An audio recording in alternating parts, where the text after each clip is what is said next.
We've got some fantastic guests today. I'm Luke Schultheis with myFootpath, and we're really excited to have some leaders from Morgan State University.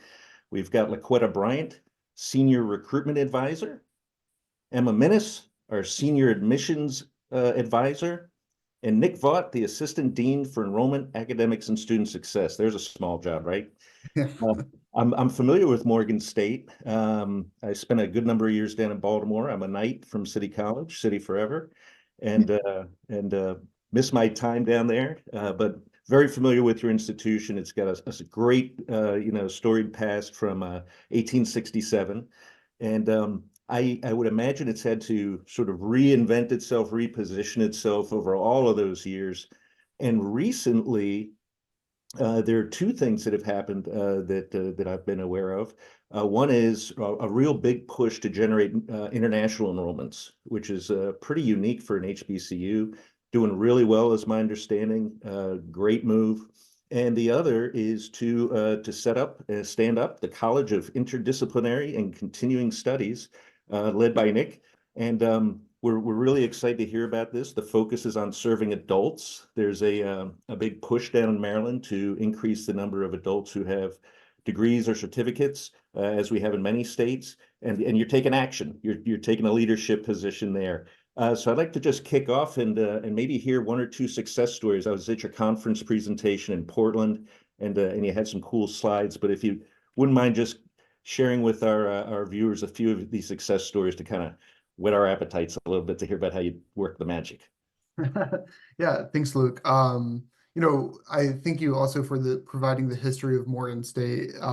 We started off as a Bible college to educate pastors and teachers, and then from there we're now on the way to becoming an R1 university, which has a high degree of doctoral graduates and a high research program within the university. So we are thrilled at how Morgan has had to reinvent itself over the years and keep aspiring to greater and greater things. But I think one of the core threads throughout Morgan State's history has been providing access to students, right? When other colleges would have turned these students away, we opened the doors and provided that opportunity.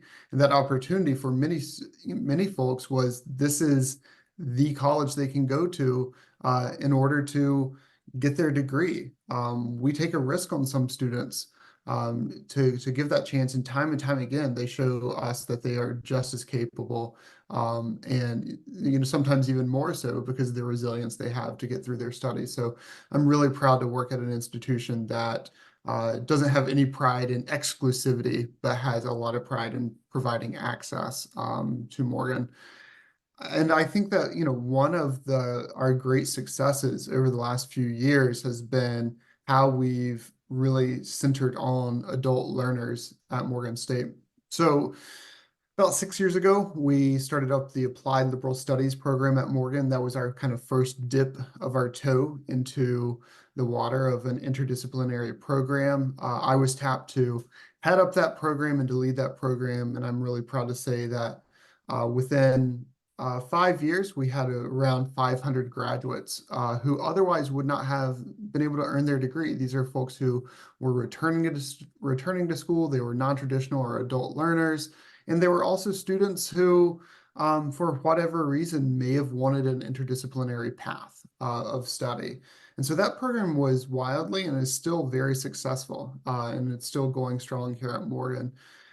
But it did provide the impetus of, could we do this in a far more focused manner? And so that's where the College of Interdisciplinary and Continuing Studies came in, and we were able to merge together kind of three things. The first one was 18 new degree programs that we had been approved from with the state of Maryland in 2021. The next was Morgan Online, which has been around for a while, helping organize and facilitate online programs and classes. And the third was our Center for Continuing and Professional Studies, which is celebrating its 60th anniversary. So it's been around for 60 years, helping adults come back to school, providing scholarships, and providing continuing education and lifelong learning courses. So we, were built from the ground up as a unique college within Morgan State to, provide services for adult learners. And I think that's because we were, built from the ground up to do this, and we're very much tailored to adult students, it lets us focus on how to support this special population holistically, where we're not, necessarily thinking about, well, how do we engage an 18-year-old in a dorm? We're thinking, how do we engage an adult online student who has several other priorities that rightly come before school? And so we're very much proud of not only all the graduates that we've seen from our other programs, all the adult graduates we've seen in the last, 5-6 years at Morgan, but also just simple creation of the college of interdisciplinary and continuing studies that is solely focused on our adult students. That's fantastic. And I can imagine as you watch those 500 graduates, cross the stage, it's got to be a real emotional event. Commencement's always emotional, but I can imagine there's families there, and everyone's, just cheering the crowd on, and it's got to be fantastic. When you go out to try to reach such candidates to return to the institution, what are the ways, you can't go to a high school fair or sit in the cafeteria with a table. How do you find the adults and sort of reach them where they are? Laquetta. So, so a lot of our technique is to target employers as well as religious organizations within the area. I've had recruitment events at churches. I've had recruitment events with MOED, the Mayor's Office of Employment Development. I've also even had, brief conversations at conferences like the Paraprofessionals Conference for Baltimore City Public Schools. So we use events like those to reach all of our students, those who have some college credits, but they don't have the actual bachelor's degree to back up what they want to do with themselves. And when you're speaking with these individuals, what sort of questions and concerns are often raised? So I often get, well, where am I going to find the time? Or do I have to come to campus? Do you all offer scholarships? Things like that, because as you know, as adults, we all have families, we have other obligations, and life just constantly throws different things at us from all directions. So as a result of that, a lot of them are focused on, what if I'm not financially able to cover that? Do you offer tuition remission or tuition reimbursement? What scholarships does the College of Interdisciplinary and Continuing Studies offer? And what can I do? What can you do as a recruiter or in the department of College of Interdisciplinary and Continuing Studies do to help me financially afford my my tuition? A lot of times when time management comes into play, we have a lot of individuals who are working full-time. There may be some who also have part-time jobs and have families. So they need that 100% virtual option. They're not able to come on campus for anything. So those are some of the questions that I get. Oh, that's great. I would assume too, a lot of folk will say, well, I've been doing this job or these jobs for so many years. And a lot of institutions struggle with prior learning assessment type work. I'm guessing you've got a real good handle on it because you're probably engaged in this type of work on a day-to-day basis. Any recommendations to folk at other institutions on how to kind of streamline it or make it a positive experience? We are focused on enhancing our credit for prior learning. Like in many schools, we accept, prior learning exams and CLEP exams, that type of thing. We also, have organized oral proficiency exams for students to get credit for courses that they, have the learning outcomes from their professional jobs. But there's always more we can do. There's always more of a system we can put together. Some schools are well in front and they've been doing this for a long time. And luckily we can look at, other models of what has worked at other institutions and find how it will work here at Morgan State. Each institution is unique and it's serving a unique set of students. So the students who are going to come to Morgan State may not have the exact same type of credit for prior learning as, a school on the West Coast or a school in Colorado. And so we need to make sure that no matter what we do, whether it's in recruitment, our admissions process, our advising, or even our credit for prior learning, that it's authentically built around our institution and our students' needs. And so we're very much still in the infancy. There's, daily there's emails that I receive and I'm part of about how to further expand our credit for prior learning here at Morgan. But it is, something that we know students want and that students deserve, because I'm working with a student right now who's doing a proficiency exam in English. He's been a writer for, a couple of decades now, and he was just a fantastic student who was devoted to the arts and in the theater world for most of his career. And he has the ability. It's a matter of getting him to sit for the test and to take that test to earn that credit for that course. It was, in some ways, I think students see it this way, and we see it. It would be silly if they have these really advanced skills to sit in a class that's covering fundamental skills. That's a great point. You had mentioned earlier some of the concerns that adults have insofar as the modality of learning. The courses in these majors are on campus, online, a blend? That's a great question too. So students can come to our program and complete, their programs online. So we have 8 undergraduate programs, and we also, an area that we got into was degree completion for master's and doctoral students as well. And so that's a little bit more of a niche market than our undergraduate programs, but we're very proud of how those programs have developed and the students they're serving. We know there's that disproportionately students of color have a harder time getting through the dissertation and doctoral programs. And so we're really looking at providing support to help very much authentically and rigorously train and develop scholars at the doctoral level. So our 5 PhD programs, we really tailor them to students who are all but dissertation. And so all of our graduate programs can be completed entirely online. We do invite students to come together, once a year, once a semester, really as a time of community building. And then, for our undergraduate programs, we are still, serving our, Maryland, which is a small state, and it's pretty easy to drive, maybe not with traffic, but the distance isn't too bad to Baltimore from, most population centers in Maryland. And so if a student really desires to take a course on campus, we're not going to bar them from campus at all. But we do work really hard to get our students into online courses that are offered at the university for their majors. Fantastic. In discussing the needs of the students who are enrolled, what types of services have you found particularly helpful to support these students as they progress through their studies? Emma, do you want to take a shot at this?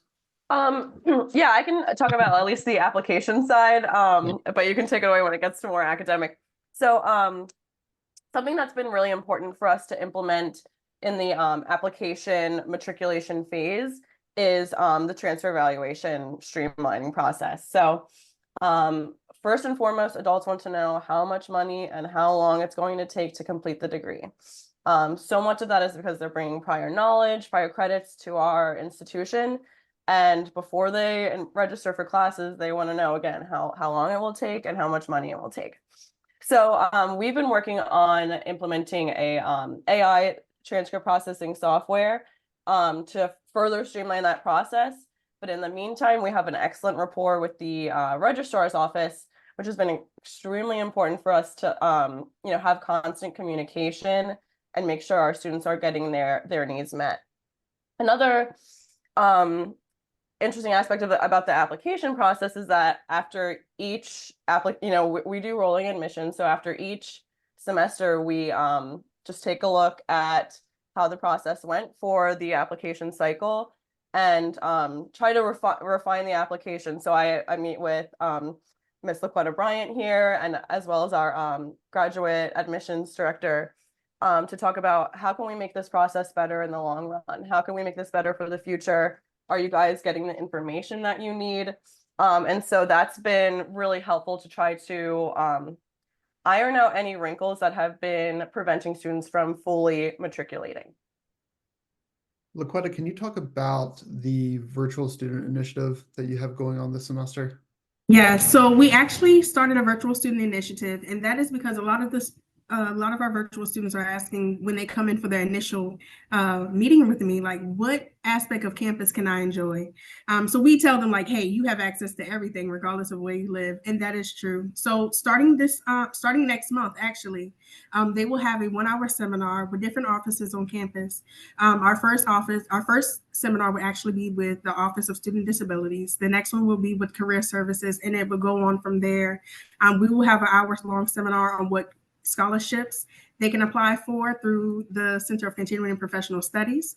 And we will also have, why we love Morgan seminar with Dr. Johnson, giving them an idea of like why Morgan is so important, why we love Morgan, and why they should love Morgan too. And one of the nice things that we're doing, Luke, is that these virtual sessions that Laquetta is organizing aren't really just for our current students, but we also know that prospective students have these questions. And they need to know that, hey, if I need accommodations, can I get them, right? What services does this school have for me?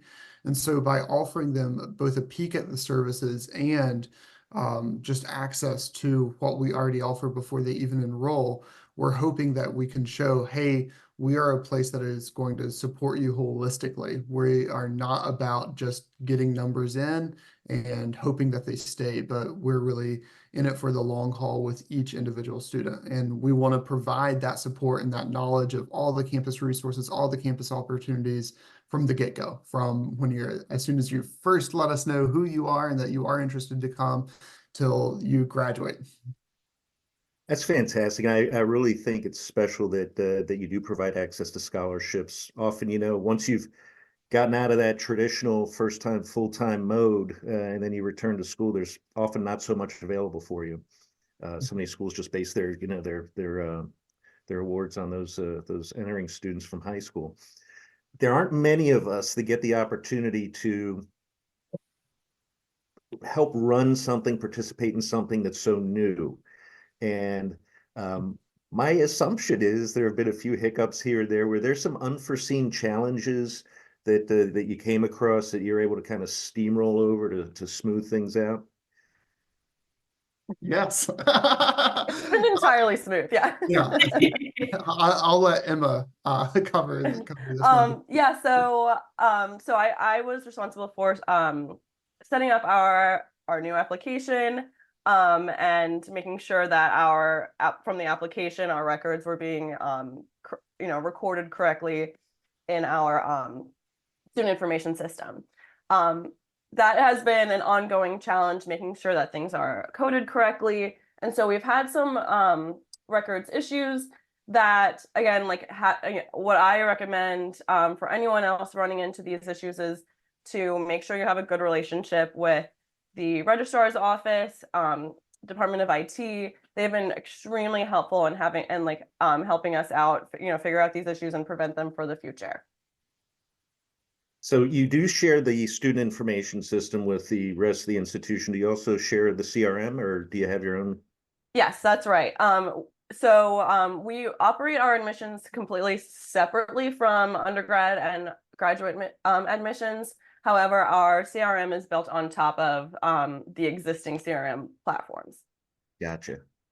Great. Any other hiccups you've seen? When you're starting, I've been at a few universities now starting very large scale initiatives. And one thing I've learned is you have to get stakeholders and champions early on. This is something they teach you in every strategic planning course ever. But it's really important to have key people who believe in your mission, not just at the head administrators and executive level, but also within the support offices, that you need financial aid counselors who are going to be bought into helping adult students, because they're not going to be available until 6 or 7 at night, right? And so you also need help from your registrar. You need help with these support services around the university. And if you don't have the champions, if you don't have folks who believe in what you're trying to do, it's going to be a much harder uphill battle. And so often we can think that, hey, as long as you have the support and the blessing of the president, you're good to go. That doesn't iron out the bumps that you're going to experience. And the best way to do that is to as Emma has indicated, build that rapport with these support offices and really be intertwined with them. Great. As far as both recruiting and serving the students, does your college provide that support outside of what we call, the traditional 9 to 5 Monday through Friday hours? Laquetta, do you want to speak to that? So we actually do. One thing I tell all of our students when we're doing our initial meeting, you will have a strong support system, right? Because we all know what it is to work full time as well as go to school. So there may be times, hey, I have a question about my application. Can you meet with me? I don't get off until 5:30. Sure, I will meet with you at 5:30. We have our meetings virtually. Or if they want to come on campus, if they're local, we will meet them on campus. We are a college, we'll accommodate all of our students regardless of the circumstances because we know without them, we wouldn't exist. Yeah, exactly. Exactly. And our advisors are really keenly aware of this as well, our academic advisors. And we have two wonderful people, Dr. Carla Jackson, who is over the graduate programs, and Miss Deborah Hargrave, who was an adult learner herself, who prioritized her family and getting her kids raised and came back to school and not only finished her bachelor's degree, but then went straight into a master's degree and has been helping students and advising students all during this time as well. And so we really saw, what she brings to the table is that lived experience of, I know how hard this is. I not only did it with a bachelor's, but I, did it with a master's as well. And so we're not only very proud of her and Dr. Jackson, but also the support they provide for our students, because they are often on, 6, 7 o'clock at night, meeting with students, just trying to work around the students' schedule and be available to the students. And what the feedback we've gotten to the students from students is that has been really essential to their support, right? If your advisor is only typically available 8 to 5 and you're, a full-time teacher, or you're have a grueling job at Johns Hopkins Hospital, you can't just peek into, slip into the break room and, have a meeting with your advisor. You're going to have to wait till you're off work. And so having advisors who are so committed to providing that service to students has been a really great blessing and has really benefited students, because we've had really fantastic retention rates of adult students as well. That's fantastic. Sounds like a very high touch operation. And I'm going to guess here that you probably know all of the students, and not just who they are, but their backgrounds and, stories about their families and their professional journeys and all of that. So it's that's really exciting. Well, with 500 degrees, that's part of the student experience. Sorry to interrupt you, Luke. That's part of the student experience is they aren't just coming as an individual to us. They're coming as a member of a family, right? If they're in school and they have 2 kids, those kids are right alongside mom or dad who's enrolled, right? And so we have to authentically form a relationship with these students to get to know them, to ask after their kids, how they're doing in their own school, how their mother's feeling if they've had to take care of their mom for a while. So these are the lived experiences. And I think if you just treat a student as, hey, they are separate from their, the rest of their life, that they're leaving the life, the rest of their life at the door when they come into the online class, you're kind of missing being able to fully support them. That's a great point. In kind of wrapping up, you've got 500 degrees behind you. Looking forward, do you have some tremendous goals you're striving to meet? Yeah, so the 500 degrees was from the Applied Liberal Studies program, which unfortunately isn't part of our college. It's housed within the College of Liberal Arts where it started, and being headed up by a fantastic administrator, Professor Natasha Otto. She's wonderful. So we in our college don't get credit for those 500 degrees, but we do get credit for we've had 12 graduates, 2 master's students, and 10 undergraduates in just our first really year and a half, 2 years. We've been able to see students through, and those numbers are rising. We're going to nearly double that amount this semester with our spring graduates. And so we can see that when we bring students in and they're juniors or seniors, it doesn't take much time to get them to graduation, especially if we can keep them continually enrolled in their courses. While we only have 12 graduates so far. I think one kind of exemplary graduate that we've had is Joel Anderson, who goes by Tony. And Tony is just a fantastic student. He first started at Morgan State in 1964. That was his first semester. And so in 1964, Tony could not walk across the street to go to the movie theater that was directly across from campus because it was segregated. So that was the reality when he entered into college. 1969, he had to leave college and take a break to support his family and to have a career. And he had a really successful career in IT, starting up businesses, being part of supply chain, doing early computer programming. His career was just fantastic, and all his children went through school, got their degrees. And Tony came to us actually as one of our first students that we admitted. As soon as he heard about the program, he was interested. And so we had to dig up his transcript, and his transcript was handwritten in just the most beautiful cursive from 1969. And so we had to go back, find a catalog. What are these courses? What are the equivalent courses today? And how can we help him earn his degree?